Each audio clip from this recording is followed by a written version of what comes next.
Hello and welcome to episode 143 of Page One, the Writers Podcast. I'm Marco. And I'm Derek. And thanks for joining us on the podcast where we like to speak to writers of all kinds about their writing careers, find out how they got into the industry and try and get as many hints and tips from them as possible. And there is a great back catalogue there of all kinds of writers, authors, screenwriters, journalists, video game writers, comedians. So please do check that out if this is your first episode. But this week is, I suppose, the first of a two-part Christmas special, I guess. Yes. Yeah, this week we're chatting with Karen Swan, who is an author of around 22 books. So she's a prolific writer, and she has a very interesting kind of winter-summer alternating system where she does a winter book, which is sometimes a Christmas book, but not, it doesn't have to be a Christmas book, but it's a kind of set in that time of year.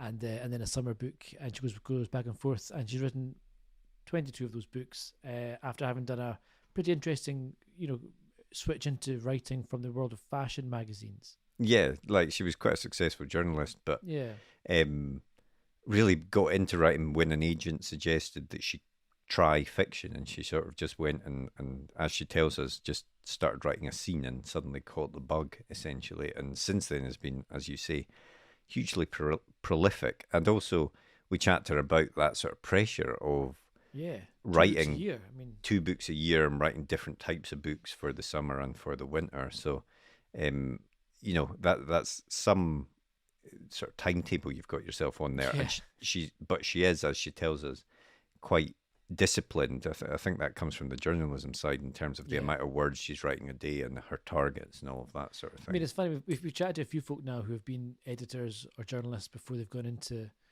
writing novels, and they all say that what you learn doing that as a career for a few years is the dedication and the just got to get the words on the page. And that getting words on the page is such a useful, important tool when it comes to writing books. I think that's exactly right. I mean, a lot of people sometimes think, the advantage of being a journalist is that you've got contacts, you've got ways in, but that isn't always the case. Totally. It's more actually learning as you say, the basic task of getting the words down. Craft of just exactly. And sort of knowing, right, I need to get 1,000 words here, and knowing what that feels like, what that looks like, how long that'll take you, and that sort of thing. That is only something you can learn by doing, really. So, it's a really interesting chat. Karen was great to speak with. So we'll get straight into it after a quick advert for our writer's notebook, and then we'll be back at the end of the podcast with a bit more chat and to let you know about the second half of our Christmas special episodes.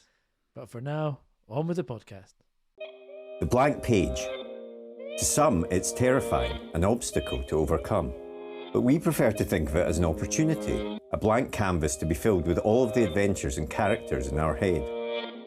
So how to overcome that fear? Well, we all know the best advice for a writer is write. Seriously, get words on the page and more will follow. But what about later, when you start trying to pull those threads of what you've written together? What about the character you wrote about way back at the start? Who was she again? What was she carrying? And where did she leave the MacGuffin that she now really needs in the third act? Think about all those top thrillers you like to read, or that amazing drama you just watched. What did they all have in common? Structure and planning.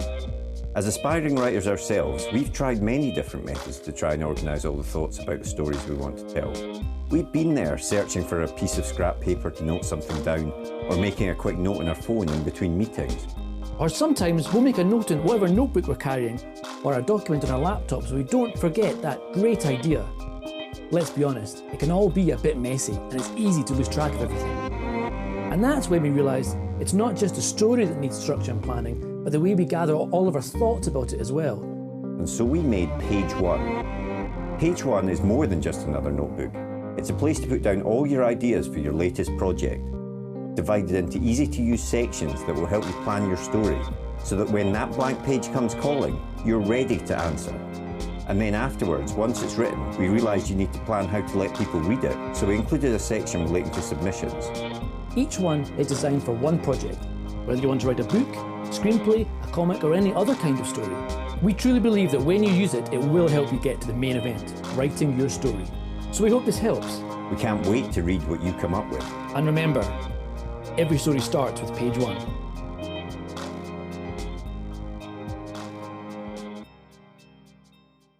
Did you always want to be a writer? You know, I'm the most accidental novelist ever. I genuinely didn't. In fact, I was actively in denial about it. I had done English at uni, so I was a really avid reader. Like when I read, I don't eat, you know, the dogs don't get walked, kids don't get looked after. I mean, everything, I just go into that world. So I've always been a bit obsessive about reading, but I thought that was normal. And I had done English at uni. I was a journalist on sort of women's glossy magazines, but I was sort of working through a process of elimination towards realizing that writing was what I wanted to do. I didn't want to be the editor of Vogue. I didn't want to be an editor. You know, I was an editor at that point. I was a fashion features editor, and I would get people's copy in, and I was awful because I go, no, this is how you do it. And I would basically rewrite their copy for them, which is appalling, you know. So I was a terrible editor. But I then, you know, had my first child, and I was seeing a doctor, and she sort of talked me into writing a book with her, a non-fiction book. And it was hugely commercial because as well as having me as her patient, she also had Kate Moss and Gwyneth Paltrow and Stella McCartney and the great and the good. So she was a doctor, and she wasn't a mum, so she didn't know what it was like to be the pregnant woman doing her program. So she asked me to turn her medical notes into a commercial proposition, which was easy to do once we had that sort of commercial hook. So we wrote this book together, and it was the agent for that who said to me, you must go into fiction. And honestly and truly, at no point had it ever crossed my mind to sit down and write fiction. I just loved consuming books. It never occurred to me to create them. And I did know that I loved the process of writing, but I was actually really content with having a word count, a brief, and a deadline. I sort of quite liked the discipline of or the structure of just being told, go and do that. And, you know, the idea of just writing a book as long as you wanted about anything at all was like a really unwieldy concept for me to get my head around. And I didn't try to, I simply didn't think about it. But she said, just sit down and write something. So I did. I went to the library, I sat down and wrote a scene. And it was a bit of a eureka moment of, oh my God, this is what I'm supposed to do. Mm-hmm. I actually realized that all my life I had been telling stories in my head, but I thought everybody did that. I really thought my husband walked around doing that. I thought that's what being alive is, you know. And it was only when I was just sat there and I was able to write this scene so easily. It was probably a rubbish scene, but, you know, I wrote it so easily, and I looked at it and I thought, God, this really does feel like it would be in a book. And I didn't have a plot. I didn't have, you know, any character background, nothing. I mean, I just had this 2-page scene, but it made me realize that this is what I'm supposed to do. Mm. And I sometimes get the heebie-jeebies thinking, what if I had never sat down that day? Yeah. Because it wasn't coming from me, this motivation to do it. It was an entirely, you know, external source slightly bullying me into sitting down and having a go. And she obviously saw something that, you know, I hadn't recognized in myself. But, you know, from that moment, I realized that was what I was meant to do. And although you'd been working, obviously non-fiction, you worked at Tatler and Vogue, and then moved, I think, as an editor at You magazine. When you were writing for those publications, even though it was non-fiction, were you sort of telling a story in the articles that you were writing? Was there that side of it, that sort of creative side of it, even there? Definitely, and probably more so when you've got a 300-word trend piece to write on lace for Vogue. And you're thinking, God, what do I say? And so you've really, that was actually great discipline. And I do think actually that helped me, because I always loved writing, but and my school reports would say, oh, she's got a very distinctive style of writing, or she writes very well.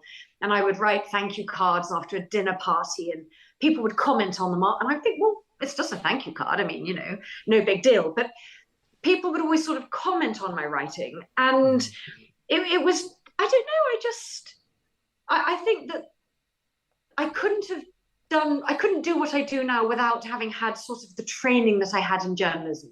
It did give me discipline. It told me, it was a brief, it was a word count, it was a deadline.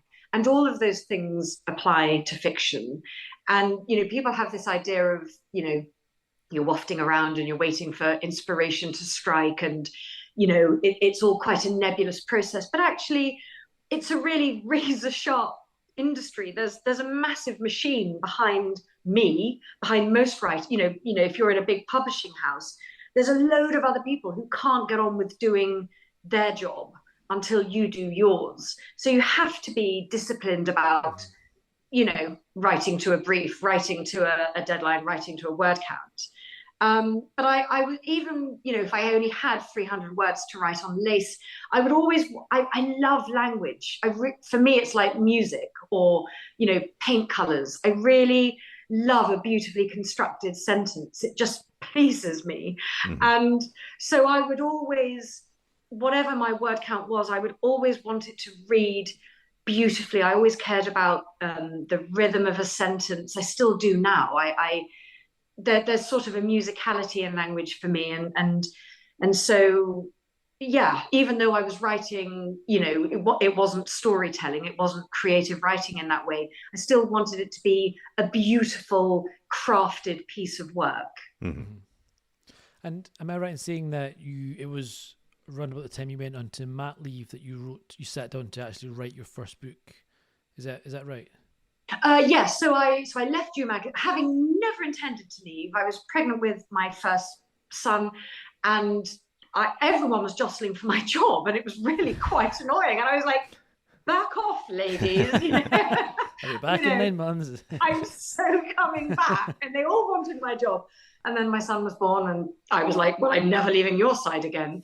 And so I remember going in and handing in my notice, and I didn't know what I was going to do. I thought, well, I'll just go back to freelancing, because I'd done that in the past. And it was then that, this doctor said to me, well, if you're not going back to the office, write this book with me. And we wrote 2 books together. One was an antenatal, and one was a postnatal book. And that sort of slotted in nicely with me having my first 2 boys. And it was after that then, it was the idea was put to me to have a go at fiction. And so then suddenly I found that I was a novelist without ever really having had a plan that I would be. So, I mean, you described writing that, having a go at writing that scene, and then and making this discovery that, you could do it. What was the development from that sort of random scene into your first manuscript? It was utter chaos. It was literally an example of how not to write a book. So I'd written this scene, and it was 2 women sitting in a garden, toddlers running through the sprinklers, and it's just dialogue, but there was real energy. I could just sort of see these women. I had their voices really quite clearly. But there was no point to this. It was purely just like you're overhearing a conversation on the bus or something. And I was like, oh God, I've started, now I've got to finish. I've got to somehow create a book around, which is fairly idiotic. I could have just gone, okay, I can write, so now I'll actually think of a plot. But no. Where's the fun in that? So I was like, oh, I clearly have to make a plot around this scene.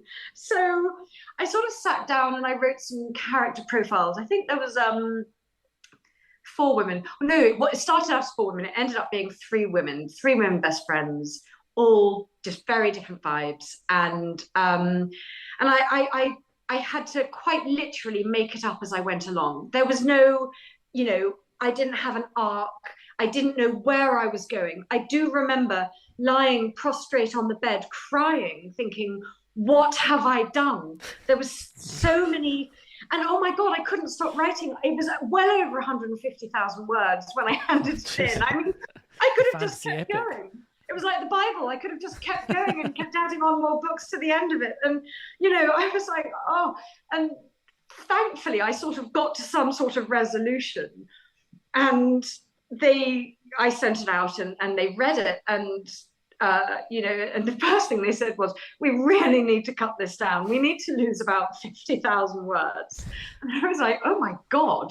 So that was obviously quite helpful. Having been an editor, I was able to go through it. And, you know, then I started, you know, through the feedback from my agent, but also my editor, they said, look, this character isn't really going anywhere. I think we could probably just get rid of her. So then I got rid of her, and whatever I needed her for plot-wise in the book, I would somehow had to absorb within other characters.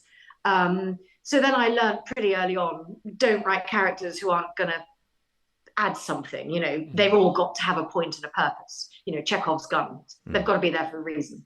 So, you know, I learned that pretty early. And obviously show, don't tell, you know, one thing I like to do quite a lot is if I feel a scene isn't working, quite often it's because I've gone into exposition and I'm doing like what I call a wide angled shot. Yeah. What I need to do is come in, focus, bring in dialogue, feel it, bring the reader into the action. And that was all stuff I had to learn as I went along, because I'd done English literature at uni, but there was no creative writing. I mean, none of this was anything I knew about consciously. It was just that sense, I suppose, as a reader of, why doesn't this feel right? Why do I feel removed from this scene? Yeah. And I do quite often want to feel, if I ever am stuck when I'm writing, I do just think, if I'm the reader right now, what do I want to happen here? How do I want to feel? Rather than me being the writer thinking, oh my God, I'm stuck, I don't know what to do next. I sort of go back to the emotion of, as a reader, what do I want from this moment? And that quite often helps a bit. So I think you said it was the agent that had made the initial suggestion to you to do this. But did you mentioned an editor there as well. I mean, was there some sort of potential agreement in place regarding this before you even sort of started it? No. So actually the agent that I had originally dumped me. Okay. Which was really embarrassing, because she was so lovely. Because we'd had this great success with these other two books, she was so lovely. And I thought, gosh, I think she's just being kind. And maybe I can't write at all. And I've got 2 young kids and I'm pregnant with my third, and I really don't want to waste my time if actually she's just being kind. So I thought, well, I'll send it out to some more people, not because I wanted to go with them, but just because I just wanted to get a read of, the landscape. Did anyone else think this was okay? Because I genuinely was blind. I had no sense of the sort of books I would write, how I would be branded, where I would be positioned. I knew nothing. So I sent the book out and I got really lovely letters back, most of them saying it's too long. But actually really encouraging. And then I got, I spoke to her, and she rang and we spoke. And I said, just to let you know, I've sent it out to some other people only to get feedback. But she took offense and basically wrote me an email the next week saying, my mother's ill and I've got to trim down my client list. And I was like, oh my God, and I was like, well, that's just bloody awful, because now I'm writing a book and I don't have an agent. This is a nightmare. So I then found myself in the wilderness with no way of knowing how to navigate the industry at all. And I bought this book, where have I still got it? Exactly, the Writer's and Artist's Handbook. I mean, got to have that. Got hold of that and sent it through, and ended up with Amanda, who is my agent now. And we met for lunch, and I knew we were going to get on because we turned up wearing the same top. And I was like, oh my God, oh wow, and so we absolutely hit it off at this lunch, and she was amazing. And then she sent it out to the publishers, and Macmillan, who I'm still with now, immediately came back, and that was just massively exciting. And I've had a couple of editors within Macmillan, but Amanda, as my agent, is absolutely key in the writing process for me, because if I'm struggling with an idea, she's such an amazing sounding board for finding a commercial element to it if I can't find that, or talking me out of it if she thinks that that's been done or whatever. She's really plain speaking. But equally, if I'm really struggling and having a hard time, and just I do 2 books a year, so that the schedule is mad, and there are times when I'm like, I just can't do this. I can't have a family and basically do 2 jobs. And she's really good at calming me and just sort of, do you need me to ring them? I'll ring Macmillan. I'll ask for an extension. She's very, she takes the weight off me. So it's a hugely important role, I think, your agent, as well as your editor, because in my experience so far, I've had 3 editors, but 1 agent. So, she's my constant. Yeah. And I mean, you've went on to write, I think, 22 books or so now. And as you alluded to there, you've got a very interesting kind of publication pattern, which is you have a summer book in the summer and a Christmas book in the winter. And I kind of wondered, to start off with, how did you land on that schedule? How did that kind of plan, or that kind of image of what you want to write, how did that come about? It was sort of weird and completely accidental. As with me, there's never a master plan. It's just like, perpetual chaos. And I had written my 3rd book. So I'd written the first 2 books. The first book was built around that scene. And really sort of wasn't the sort of book I wanted to write, but it was sort of more the glitz market. And at that moment in time, those books were doing incredibly well. This is not sort of 50, it was nothing like that. It wasn't 50 Shades of Grey, but it was, glitzier. It was just more aspirational. And so I thought, well, that's what I need to do. Because again, I didn't know myself as a writer. I didn't know what I wanted to do. So I'd written 2 books like that. Then I had this idea for a story that was slightly out of that market. And I thought, but they've signed me on to do that sort of book. But I don't think I can sustain a career writing books I don't really want to read myself. Yeah. And I had this idea for this book, and I thought, well, I'm just going to send it in. And at that point, my first 2 books were published in January. And I sent this book in, and immediately my editor saw the potential, like immediately. She was like, yes. She just knew that as long as I could deliver on this synopsis, she knew it was going to be a bestseller. It was amazing to see that sort of machinery swing into action. And she came up with the title Christmas at Tiffany's. And it was a bestseller. It did amazingly well internationally here. And it was my first big hit. And I was like, okay. And that had come out in the November. So that had sort of positioned me in the Christmas market. So suddenly I'm a Christmas writer.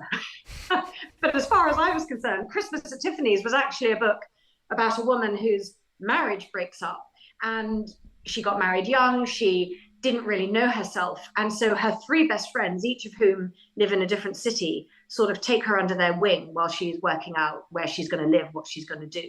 So she goes to Paris, New York, and London. And she effectively becomes a new woman in each city. So to me, this was not a Christmas book. I mean, to me, this was New York, Paris, London. This was fashion-y. It was slightly more my background. But suddenly I'm now positioned as a Christmas author. So I wrote the next book, and I had I had some bad luck. I decided as a backstory, I went a little bit dark, and there was sort of an amnesia stalker thread right in the back. It wasn't the main plot thread, but unfortunately for me, there was a book that had just come out, which actually I've forgotten the name of it. It was made into a film with Nicole Kidman, and it's about a woman who's got amnesia, and she wakes up. And do you remember the name of it? Don't know now. Before I Go to Sleep. Before I Go to Sleep. That was it. And Now I've spent a year writing this book, and my editor reads it and she goes, look, I know you spent the last year writing this book, and that book has only just come out, and there's no way you could have known. But she said the film, by the time this book comes out next November, the film's going to be out and everyone's going to think you've copied it. So you're going to have to completely rewrite the book. I'm crying, I'm sobbing, I'm begging, saying, please, God, no, don't make me do that. And she said, we have to, we just can't publish it. And I've just had an amazing hit. They're so excited about the next book, and now I've massively stuffed up. And I thought, oh my God, this is the end of January, early Feb. And she said, the absolute latest we can give you till is first week in April. And then we've got to present to the stores. They've got to have it. They're going to be buying. We've got to get it out if you want it to be on the shelves in November. So I'm crying, I'm sobbing, I'm writing day and night, 7 days a week. Out of 120,000 words, only kept 30,000. Oh man. Characters who'd been, twisted and dark, now had to be really nice. He's the good guy, he's the boyfriend, whatever.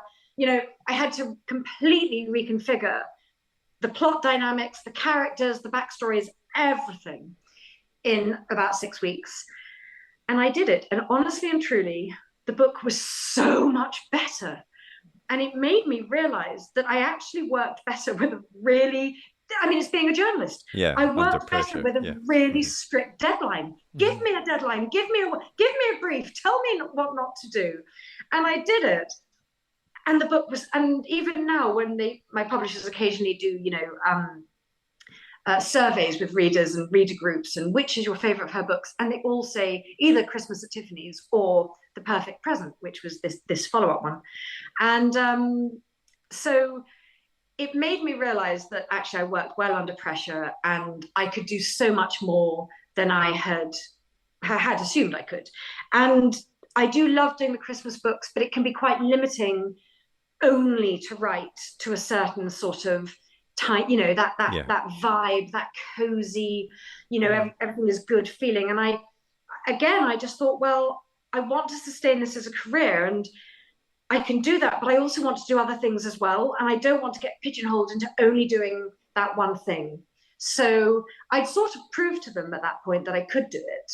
So they were happy to take the punt on me. And I just find that the summer books just give me that bit more flexibility, with location, tone, plot. It's just a slightly airier brief. So I have a bit more creative freedom, I feel, in those books. But, I've got a really core and loyal reader base for the Christmas books that, I really cannot let them down. Yeah. But does that reader base transfer across to the summer books as well then? It does. I think there is a really solid core. My summer books are actually now bigger sellers than my Christmas books. So it's interesting. I think there is a big crossover, but I think with my summer books, I'm just appealing to more people who don't necessarily, want, a festive title necessarily. Yeah. It's just a bit more open. Do you ever worry, 2 books a year, and you're kind of putting on 2 hats, I suppose, each or back and forth as you go. Where do you get your ideas from? Where do you have a list of ideas that you're going to tackle, or do you just kind of say, right, it's time for the Christmas book. What am I going to do this time? I do write things down in the back of my diaries, and I just think, oh, I know that's not right now, but that could be quite good 3 books from now. So I will, if I'm struggling for an idea, I will go back to my diaries and see what I've written. And it's amazing how something that you've sort of parked can suddenly feel like, yes, now's the time. Yeah. But it's also like really random places. Like one time, it was a Saturday morning, I was about 10,000 words into my new Christmas book. And, the pressure was on. I was slightly behind on the schedule already. And I was like, I've really got to just get going. And we were having a dinner party that night. And I remember so clearly, I was slicing aubergines in the kitchen. And Radio 4 was on, and it was Saturday Live. And it was unbeknownst to me, because I'd come in halfway through the interview, but Tim Peake was about to go up to the International Space Station. This was, 5-6 years ago. And they had on a female astronaut talking about how her experience on the ISS. And she said something, and I was sort of tuning in and out, and she said this thing. She said, well, when you're up there, we got given our ham operator license, our ham radio operator license. And it slightly caught my attention because I thought, hang on a minute. In order to be an astronaut, you basically have to be a genius. And you have to be fluent in Russian to get up there. These are the precursors. You are like the elite of the human race. And yet they are only going to give you your ham operator license while you are orbiting Earth. Only then you've got to give it back again. And so this sort of caught, and I was like, what? And that caught my attention. And then she said, and it was so lovely because, the ISS orbits Earth 3 times a day. And she said, it's so lovely because you've actually got people out there all over the world, using their ham radios specifically to make contact with the ISS. And she said, you do actually make friends with people, like with the astronauts, or she was the astronaut. She said, you actually make friends with people on Earth. And it was so lovely to orbit and to hear their voice, the crackle, and then hear their voice. And my husband walked in, and I was standing with the aubergine in my hand. And he said, oh God, what? And I said, that would be such a great way to meet someone. And he said, what do you mean? And I went, oh, I said, oh my God. And I was sort of lost in my head. And that was a Saturday morning. All weekend, I was thinking, no, it's mad. I couldn't possibly write about an astronaut on the ISS, for God's sake. But I just kept thinking that would be such a great way to introduce 2 characters. And, you can bring in peril, and you've got a remote mountain location and all. And I was like, Canada, yes, this is brilliant. And my head was just sparking. And so on Monday morning, I thought, I really can't put this in an email to my editor. I'm actually going to have to speak to her. And so I rang her and I said, no, don't panic. Don't panic. But how would you feel if the guy is in space? He was like, oh my God. And I could hear, I said, please don't panic. I know I can make this work. And it became my book, Christmas Under the Stars. And honestly, I'm so proud of it. It's amazing the amount of information you can get when you do your research. So actually, it technically, I've even got it down to the area code for Banff if you were to operate. I mean, that's how fastidious I was. So random things like that, the radio, Time magazine I find very useful because it's pretty American based, but it's got a lot of sort of world events and just big sky ideas that are quite useful for getting, the synapses sparking. And then another time, a friend of mine, she's was CEO of a company, and she had a business coach because, when you're the top person in a big company, who's your mentor? Who do you go to for advice? So she had this business coach, and she told me about how, first of all, she told me what her business coach was paid, which I couldn't believe. And then she told me about how this coach had been basically paid to manage someone out of this FTSE 100 family and company and make them think it was their idea. And I was looking at her going, what? And she went, oh no. I said, names will be changed. So, you can just be having a conversation with a friend, and, or you're listening to the radio, or you're reading a magazine, or, it's just everywhere. And a book is never just one idea. It's always, it's 4 or 5. You've got to build them up and layer them. But, so it's just keeping a record so that you can, thread them in and, And obviously, going back to the very first book, the scene, there was no planning involved at that point. But nowadays, when you've got 2 books to write a year, are you a fastidious planner? No. And I went to a lunch with like a load of authors, and it was like a press lunch, and we were all sitting there, And I was sitting next to this author opposite me, and she said, oh, no, no, no, no. She said, I absolutely plan my books to the right to the end. And she said, when I got my edits, they took 33 minutes. And I was like, at that point, I'd written about 18 books. So, you know, I knew how to write a book, but I was like, I'm sorry, what? And I just couldn't believe it. But it's horses for courses, isn't it? And for me, I find that when I know too much about the story, all I want to do is get there. I'm just permanently I could basically write a book in 3 chapters because all I want to do is get to the good bit. I don't want to do the building up and the scene setting and, you know, the backstory. I just want to get into it. And so I just think that actually it's quite good for me not to know too much. It's quite good for me to have to sit with the characters and get to know them. And also I tend to think that if you are able to see 6 steps ahead, well, then so can the reader. You know, you know, life is never that transparent that you are able to see what is going to happen in your own life 4 months from now, or even 6 hours from now. You know, everything is complex and layered and organic and constantly changing. And, you know, things happen in your own lives that you think, I never could have imagined that this would happen. You know, you go out, you get rear-ended by a bus.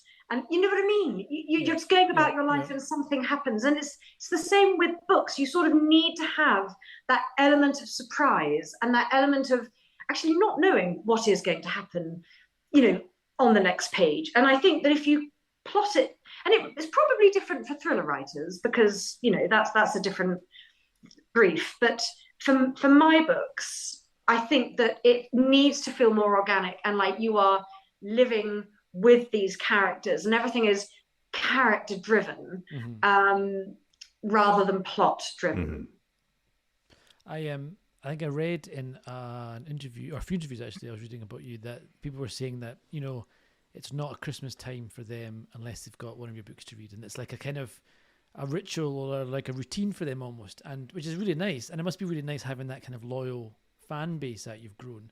And it made me think that these people must be expecting a certain elements to be present, you know, because if this is a kind of Christmas kind of comfort read, they want something to be there. And is that something which you ever struggled with? You know, that feeling that you maybe you kind of you feel that your readers expect you to put certain things in, you maybe want to try something different, or is that something you quite enjoy, giving them what they want?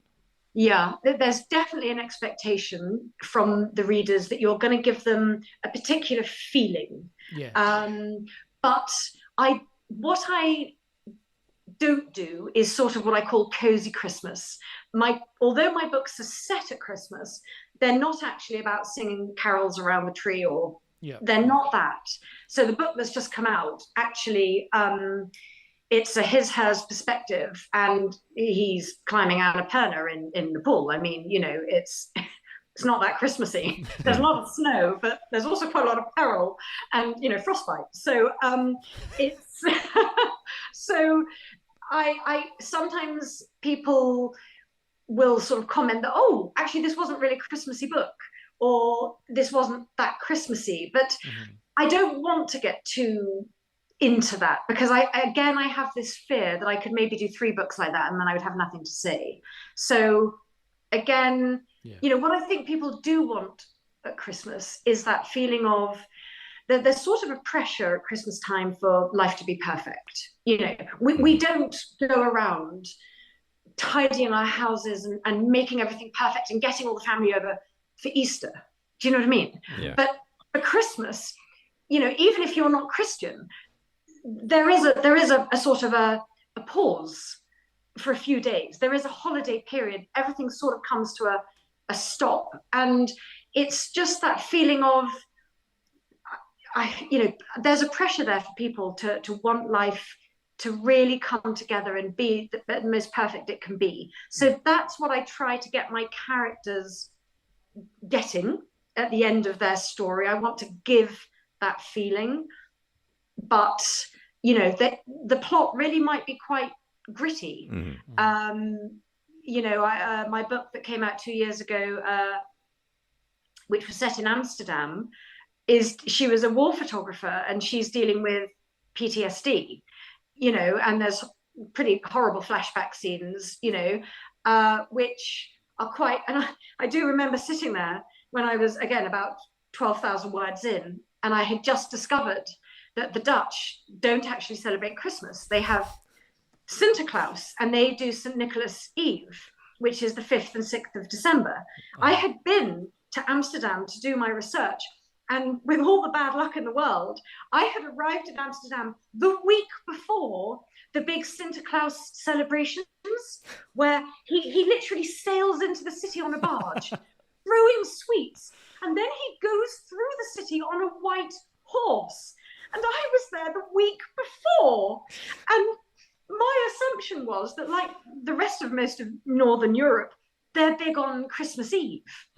I had no idea there was this whole other. So there I am going, so I'm writing a Christmas book set in a country that doesn't actually celebrate Christmas. And my backstory is set in Syria, and my heroine has PTSD. Excellent. This is feeling really cozy. And I was thinking, and my husband looked at me and went, why do you do this? He said, just change it. And I said, no, I can't. This is the story. This is it. But I did spend a whole day, again, it was a Saturday. I spent a whole Saturday staring at the wall thinking, oh my God, I need another idea fast. I literally need to think of an idea fast, because this is not going to fly. And actually it did incredibly well, and people loved it. But, it was not obvious at the time that this was going to feel like, a Christmas bestseller. And honestly, I know that the art department hate me. They're like, oh God, where's she gone now? And when they're doing the audiobooks, they're like, oh no, what accents do we need? And I mean, they hate me. But because it's just never straightforward. And the latest book which you touched on there is the Christmas Postcards. Do you just want to tell us a little bit about that one? So that one was actually prompted, I suppose, by a social media post I saw, which was all about the kindness of strangers. It was like a good news story, and it was about this little girl who had lost her toy, her favorite toy, in Iceland. And I don't know, some tour guide driver sees it, puts it in the bus, and he sort of, takes it with him. And when he goes to the airport, someone on the plane takes it with them back to the UK. And then the father of this little girl is then there at the airport, ready there to take receipt of this lost toy. And it was all about all these strangers working together to make this happen. Now, as a parent of 3 kids, each of whom had a particular toy that completely dominated our lives, because if they didn't have the toy, when they're like 2 and 3, they could not sleep. So, by the time my daughter was born, as soon as it became apparent which was the toy, I would buy triplicates, so that we could just, my husband and I could have an evening sitting down, not dealing with kids screaming, not able to go to sleep because they didn't have their toy. So that was sort of the main, I thought that, again, what a great way to get people to meet. And the other half of the book, so we've sort of got this character, she's a woman, her marriage is a bit rocky, and they go on a make or break holiday. And then they stay at an Airbnb on the way back. And she checks out, they check out, leave the toy behind. 4 hours later, the next incumbent into the Airbnb checks in. And he's a guy making his way en route to Nepal to trek Annapurna base camp. And he finds the toy, takes it as a lucky mascot.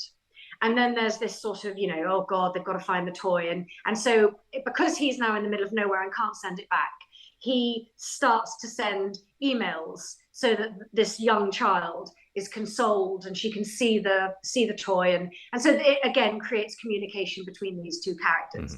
And it was just a really nice way of bringing 2 incredibly different lives together.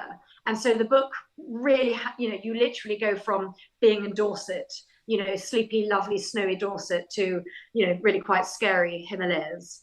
And yeah. And how far in advance are you writing these books on this sort of two a year schedule? I literally handed in the second draft for my summer book next year. I handed that in this morning. Right. And I need to hand in next Christmas's book by the end of January. Okay. So I need to crack on. But I've got another 2 or probably 3 edits to do on this summer book before I can sign that off. And of course, I'm promoting the Christmas Postcards, which is out now. And I've got to do the research for whatever next Christmas's book is going to be. And honestly and truly, at this moment, I do not have a clue. I don't have a location. I don't have a plot. I don't have even a single idea, which is quite scary. Due in at the end of January? Yeah. Okay. Yeah. I know. Cue hysterical laughter. It's terrible. I did want to ask about your writing style. I mean, what is your routine? Do you write quite quickly then? Are you quite a fast writer? Yes, I am. I will be for the Christmas book because because I have to be, because I'm already behind. I mean, my God, it's November. God, I'm pretty disciplined. So what I tend to do with this book is I say, right, I'm going to do 15,000 words a week. So that's 3,000 words a day, 5 days a week. That means that I have got my weekends off. So if I have a bad day and I don't write 3,000, I only get 500 words or 2,500, then I know I've got to work the weekend until I get to my word count. And I will literally go through my diary and I'll do 15, 30, 45, 60, 75. And it really calms me to know that by next Sunday, I'm halfway through the book. And it always makes my editor laugh because I say, no, I'll be at 85,000 words by then. So that is fine. And she's like, but how can you know? And I'm like, because I know, because there is no other option. I mean, there isn't another option. I just have to keep going. So is that the journalism that helps with that sort of setting goals and sticking to them kind of a thing, do you think? Yeah, I think so. I mean, I was told early on, that my first agent who dumped me, she said, you've got to have bum glue. And honestly, when I'm drifting off to the kitchen to make yet another cup of tea, I think, bum glue, sit down, just sit down, keep sitting there and just keep going, And there are times when you just think, it's such agony and it's so horrid and painful when you hit a block and you just can't see what's coming next. You might have had the best day yesterday and written through your 3,000 words. And then you're sitting there and you're like, what sort of should come next, but you just can't see it. And it's such an awful feeling. And what I've learned is that even if I sit there for 8 hours and I've only written 200 words by 3 o'clock, I tend to find that I get a bit of a second wind later in the afternoon or early evening. So I sort of hold on for that. But also I find that even if I do write absolute twaddle, invariably I hit upon something right in those dying moments, which was what I needed to get to all along. So I've still got to work the weekend because I've now got to spend the next day writing in what I should have written that day. But at least I'm back on track. And it's for me, it doesn't work, going off and doing something else. I need to be focused on it. The only thing that works for me is either going for a drive. If I'm driving, I'm thinking, and walking the dogs. So if I'm really stuck, I'll go out into the forest with the dogs, and that helps as well. But I'm all the time, I'm working on it. Even if I'm walking the dogs, I'm actually still working. What sort of stuff do you tend to get stuck on? Is it plot issues, or is it the actual the words, the actual language, and the writing part of it? It tends to be sort of there tends to be sort of choke points where you've got to get certain bits of information in. And sometimes I can't quite work out the running order. And it's like, oh, but if I put that in now, then that means we know that. And then what does that mean? Oh, but then that's too early. We don't want to know that yet. And sometimes I can feel like I spend the whole day sitting there trying to work out the running order. And if I've had 2 or 3 days like that, then what I tend to do is I think, right, I go back into, say, the last 3 chapters and I start editing those just to put my head back in the story. And invariably, you might see that maybe I made a character aggressive in a scene, and maybe they just needed to be irritable or snappy rather than angry. I just got the tone a little bit off. And I sort of see it like a plumb line. When you're like, hanging wallpaper and you've got the plumb line. And if you don't absolutely have it plumb every time, by the time you get to the end of the room, the wallpaper is almost horizontal. And that's what I sort of feel with the book, that sometimes you can just make one decision in a scene that maybe structurally doesn't affect anything, but it's just that the mood is slightly altered and skewered it a bit. And that affects the energy or the dynamic between the characters. And then you get to the next scene, you're like, oh, I can't really see it. So I find it quite helpful to go back if I have, and that can unblock it as well. That's a nice way to look at it. I like that. Yeah. So does that mean that are you someone that will edit as you go, as opposed to sort of getting into the draft and then editing? Yes, and sometimes I'll get to about 60, 70,000 words, about 2/3 of the way through, and at that point, you've written such a lot of the story, and you sort of know at that point what the ending is going to be, how you're going to get there. But equally, if I know I've put things in earlier that now need to be changed because I know more now than I did then, until it's all really clear and linear in my mind, I find it really difficult to sort of, because there's so much information always in the endings that it's like, oh, my head is just a bit woolly. I just need to really know where I need to come at this at a gallop. So I'll go, if I've got the time, I'll go back, go through and do really quite a heavy edit if I can, so that then I'm really coming into the ending with a really clear head of what am I getting to. And sometimes I don't have that time, and then it is all a bit messy, but sometimes because the schedule is so tight, I have to send in a really gopping draft to my editor and just say, don't panic. There's a lot of emails that start with don't panic, and when I get a new editor, I'm like, oh no, because I'm not like your other authors, because I am chaos, perpetual chaos, and you're going to be so frightened when you see what I give you, but don't panic, it's always fine in the end, So what's next? I mean, you've got your summer book drafts to finish, and then you've got to come up with an idea and then write the Christmas one. Is that as far in advance as you allow yourself to get, sort of thing? Yeah. So funnily enough, I know more about next summer's book, as in the one I'll write next summer, not the one that's being. Obviously, I know the one that's being published because I've now written it, but that.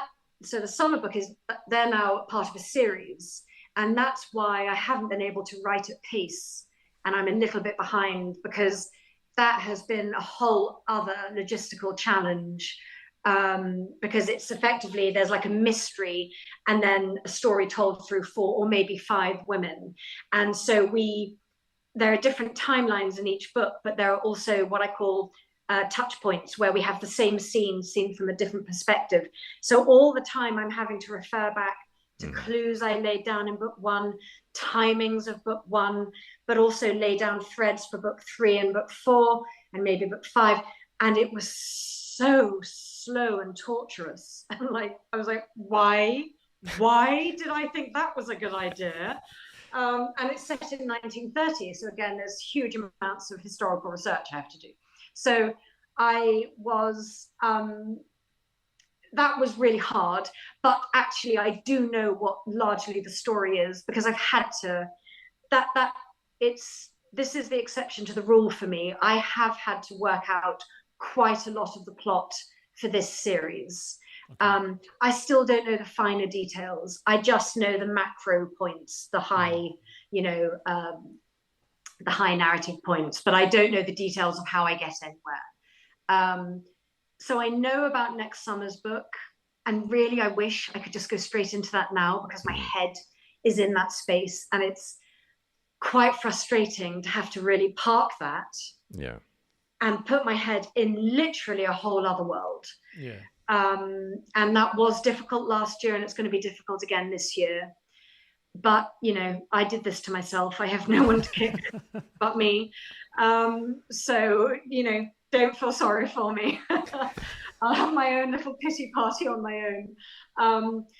But yeah, I mean, I've really now got to, what I have got, I have a subscription to Time magazine, and I just, you know, put them in a corner, and I will sit there, and it will take me about 3 or 4 days to read 6 months worth of Time magazine, which really does my head in, because it's very American weighted, and it's a lot of American politics. But, you know, I sort of just make myself go through it, because you just want to know what's happening in the world, and just see other topics and issues. And, you know, hopefully I'll find something there, or hopefully I tend not to read fiction when I'm writing, which is difficult when I'm writing for most of the year. But I sort of have these, I go on a binge, you know, when I have a brief window, and I'll read so many books in a short period.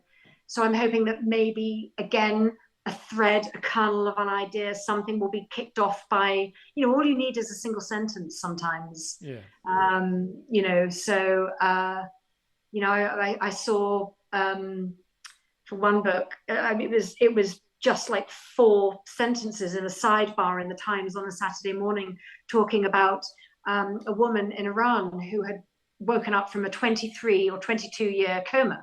She'd been taking her toddler son to nursery, and she was in a car accident, and she was in a coma. And she woke up after 20, and there's her fully grown son with a family. And I just sort of read this, and I thought, my God, I didn't think that was possible, to make a recovery after that long. You know, I assumed you would stay in a vegetative, you know, persistent vegetative state, as they call it.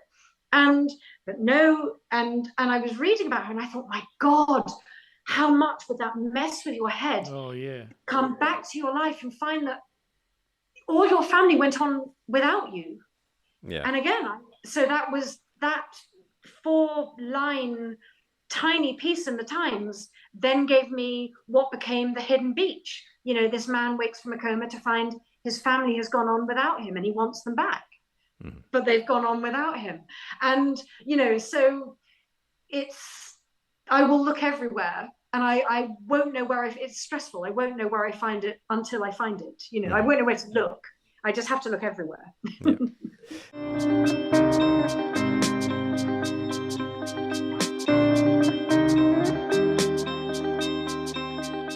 What was the last book that you read?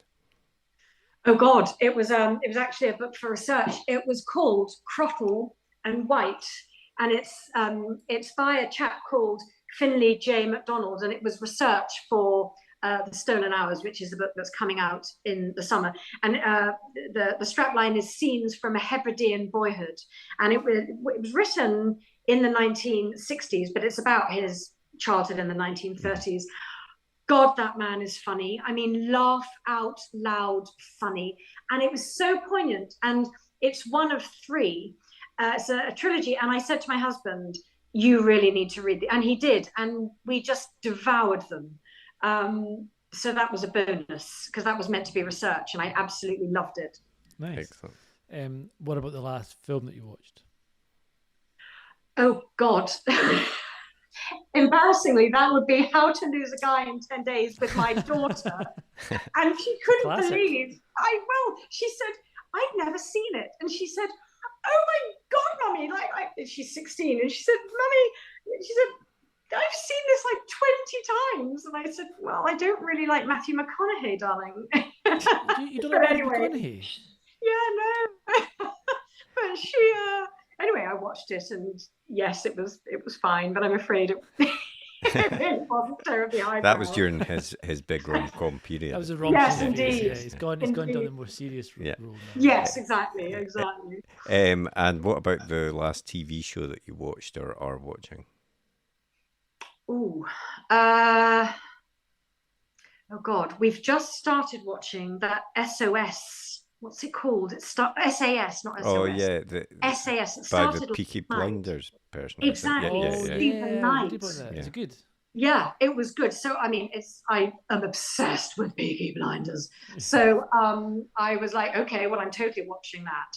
And yeah, no, that's really up my street. So it only started last night, but I've got high hopes. Nice. Yeah. And the very, very last thing we always do is a super quick fire either or. So I Oh, gosh, there's okay. no right answer here apart from one of them, but we'll start off with summer holidays or Christmas holidays. Christmas holidays. Uh, Couldn't say, yeah. TV or cinema? Cinema. Night owl or early bird? Early bird these days. Music or no music when you're writing? No music. And last one, audiobook or ebook? Audiobook. Can't do ebooks to save my life. I get so stressed with the percentage in the bottom. I'm like, what do you mean I'm first 27% left? What does that mean? I realize that for me, when I read a book, I need the weight of the book in your hand. If it's all in your right hand, then you've got the book to read. And if it's all in your left hand, you sort of know that you're at the end. Yeah, there is just something can't. good when you've got the actual book. You can Yes. see But you've how got the much same- but more you to go there is. What are you talking about? It's the same thing with percentages. 30% It less doesn't means work you've in got the a same third way, less though, percentage. psychologically. But it's like 5%. Is that going to be 5 pages? Is it going to be 1 page? Exactly, yeah. You just can't tell. You know your reading speed, you know your page. It's just perfect I'm taking it perfection. you're an ebook reader. Yeah. I'm one of the few ebook readers that we've chatted in the podcast. Yeah.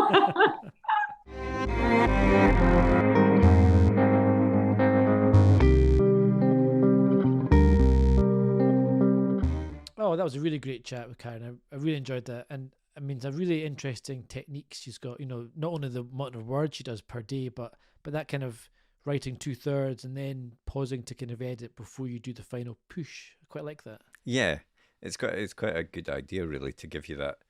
So you sort of get everything in order before you run Yeah. towards the finish line.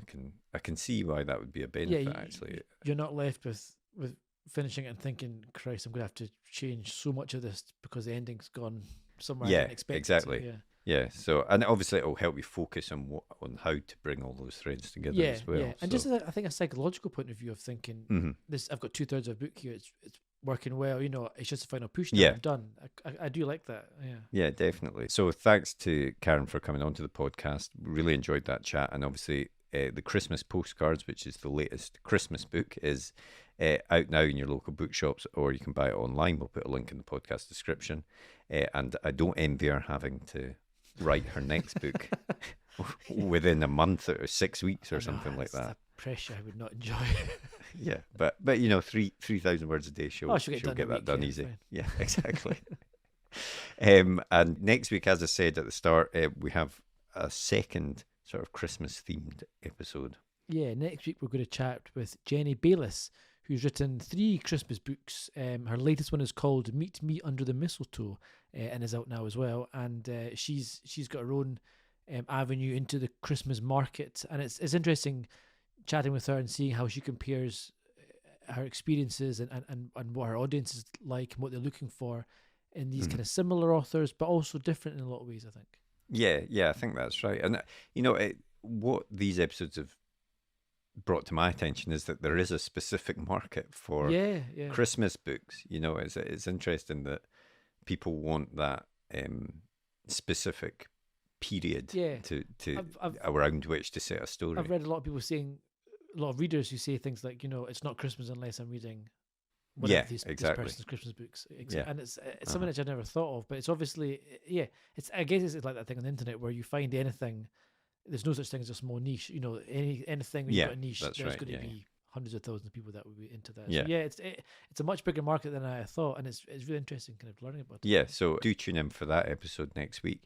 And if you enjoyed this episode, please do take the time to rate and review us on Apple Podcasts or whatever your favourite podcast app is.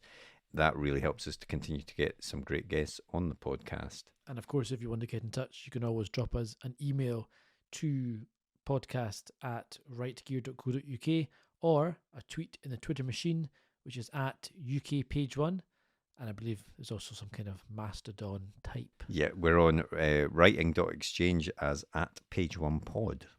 Well, Yeah, that's very much easy. easier than I thought it was going to be. There Yeah, you I don't know go. why I was Exactly. So struggling. you can find us there. See, Hive is You can starting also- to fall away, so I'm going to just stay on Twitter for the time being, I think. You can also check out our YouTube channel if you haven't done that. We do have some video interviews up there as well, so please do that.